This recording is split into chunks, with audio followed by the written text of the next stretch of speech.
마지막 주제는 2022년 5월 전 세계 코인 시장을 뒤흔들었던 루나 테라 사태를 중심으로 이야기를 해보겠습니다. 루나 많이 들어보셨을 텐데요. 루나는 한때 전 세계 시가총액 10위권 안에 들던 아주 유망한 알트코인이었습니다. 한국인 창업자 권도영이 이끄는 테라폼랩스가 만들었고요. 이 루나와 짝을 이루는 테라는 알고리즘 스테이블 코인이라는 새로운 개념으로 시장의 주목을 받았습니다. 여기서 알고리즘 스테이블 코인이 뭐냐면 우리가 흔히 알고 있는 스테이블 코인은 달러 같은 실물 자산과 연동되어 있는 1대1 연동 코인인데요. 그런데 테라 같은 경우에는 이와 다르게 담보도 없이 알고리즘, 즉 자동화된 프로그램만으로 가격을 1달러에 맞추려고 했습니다. 예를 들어서 테라가 1달러보다 비싸지면 루나를 없애고 반대로 테라가 1달러 밑으로 떨어지면 루나를 새로 발행해서 테라를 사들이는 식으로 수요와 공급을 조절한 겁니다.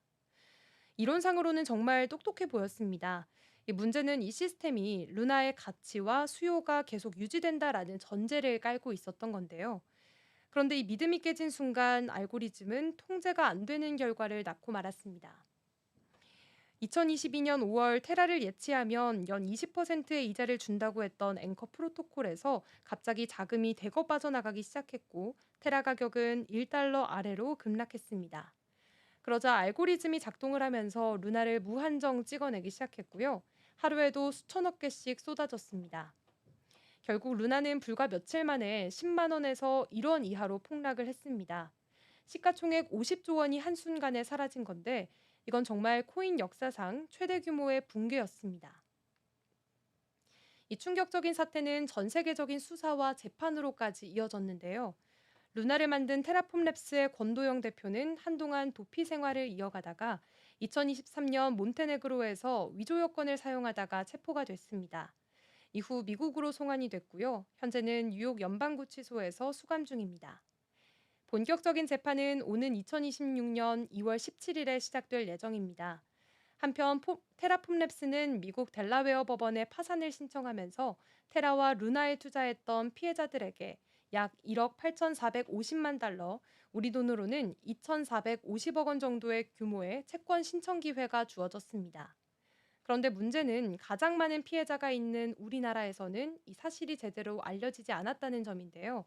게다가 신청 절차도 너무 복잡해서 일반 투자자들이 쉽게 접근하기가 어려워 많은 분들이 보상 기회를 놓치고 있다는 게 더 안타까운 상황입니다.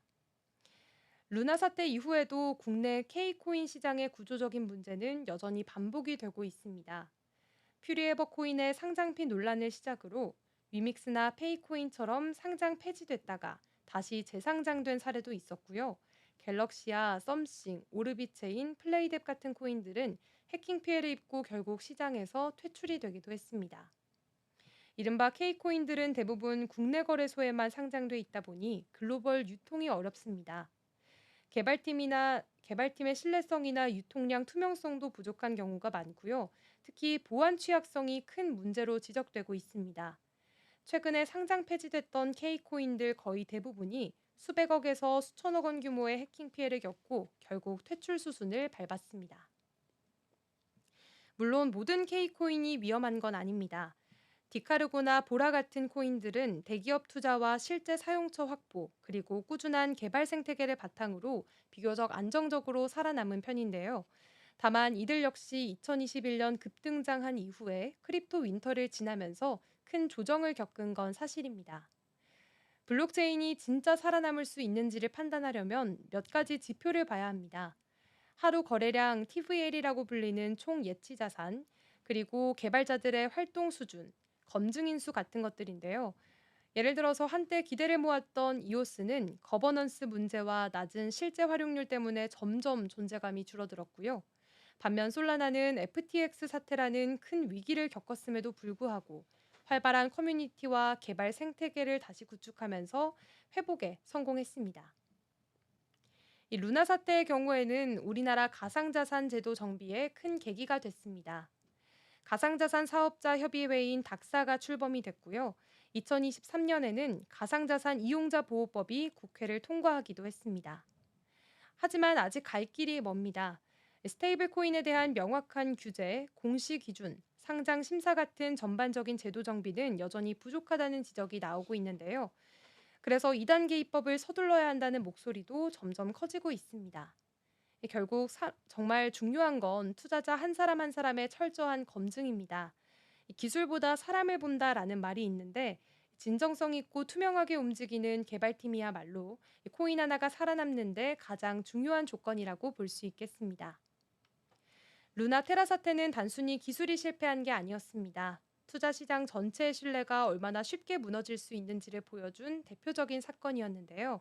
담보 없이 설계된 알고리즘 스테이블 코인의 구조적인 한계, 연 20%의 고이율의 유혹, 그리고 프로젝트 운영의 불투명함까지 이 모든 요소가 결국 대형 사태를 불러일으켰습니다. 이번 이야기를 통해 우리는 수익률보다 더 중요한 게 신뢰와 투명성이라는 걸 다시 한번 되새겨야 할 것 같습니다. 이렇게 오늘 여러 가지 코인 이슈들 함께 정리해 봤습니다. 저는 다음 시간에도 여러분들이 궁금해할 여러 가지 코인 이야기들로 찾아볼 테니까요. 다음 시간에 김고은의 코인 썰전으로 다시 돌아오도록 하겠습니다. 지금까지 시청해주신 여러분 고맙습니다. 수고하셨습니다. 네, 감사합니다.